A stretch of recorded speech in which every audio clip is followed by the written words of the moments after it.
Have you ever felt like you're just not being heard? Like your opinions are brushed aside, or you're constantly interrupted? It's a frustrating feeling. But what if I told you that a few simple shifts in how you communicate could completely change the game? Today, diving deep into some powerful psychology tricks that will help you gain instant respect in almost any situation.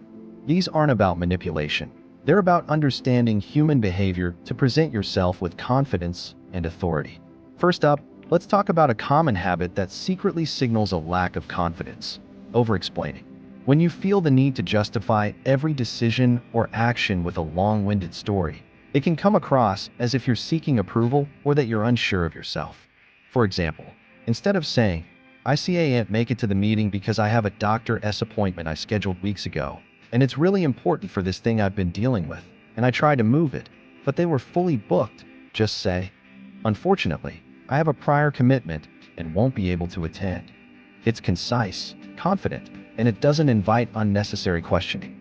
Respect your own decisions, and others will follow suit. Next, master the art of responding, not just reacting. A reaction is immediate, emotional, and often impulsive. A response is considered, calm, and strategic. Imagine someone criticizes your work in a meeting. Your gut reaction might be to get defensive and immediately list all the reasons they're wrong. A powerful response, however, would be to pause, take a breath, and say something like, "Thank you for that feedback. I'll take your points into consideration." This shows you're in control of your emotions and not easily rattled. It immediately elevates your status because you appear thoughtful and composed, even under pressure. You're not giving your power away by letting someone else dictate your emotional state. Now, let's look at something we do every day: eye contact. But there's a specific technique that commands respect. When you're speaking, maintain steady, comfortable eye contact. When you're listening, it's even more crucial. But here's the trick: when the other person finishes speaking, hold your eye contact for an extra 2 seconds before you look away or reply. This subtle pause creates a powerful moment. It non-verbally communicates that you were not just hearing their words, but you were truly processing what they said. It makes the other person feel genuinely heard and signals that your response will be thoughtful. It shows you're not just waiting for your turn to talk, you're fully engaged. Speaking of pauses, let's discuss the power of silence. We often feel an urge to fill every silent moment in a conversation, fearing it might be awkward. But silence can be your greatest ally. When you ask an important question, don't rush to rephrase it or add more details if you don't get an immediate answer. Just wait. Let the silence hang in the air.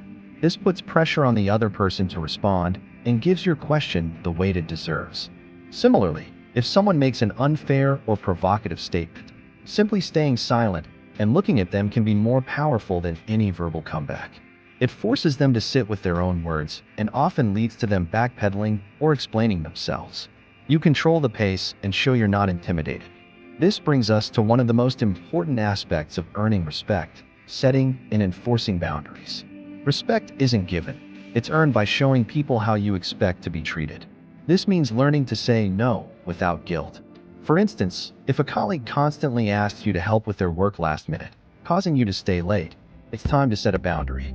You could say, "I can't help you with this right now as I need to focus on my own deadlines. In the future, if you need my input, please ask me at least a day in advance." Be clear, firm, but polite. The first time you do this might feel uncomfortable, but it teaches people that your time and energy are valuable. People respect those who respect themselves. Finally, learn to control the flow of a conversation. This isn't about dominating the discussion, but about guiding it. One way to do this is by asking open-ended questions that direct the conversation towards topics where you have knowledge or that you want to explore. For example, if a conversation is veering into unproductive gossip, you can gently steer it back by asking something like, "That's an interesting point. It reminds me of the quarterly project. What are everyone's thoughts on the new proposal?"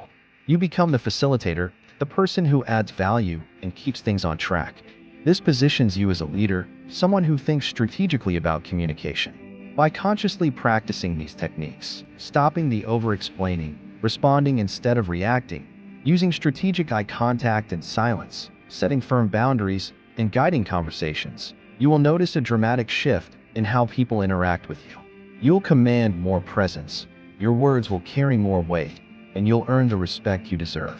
Thanks for watching.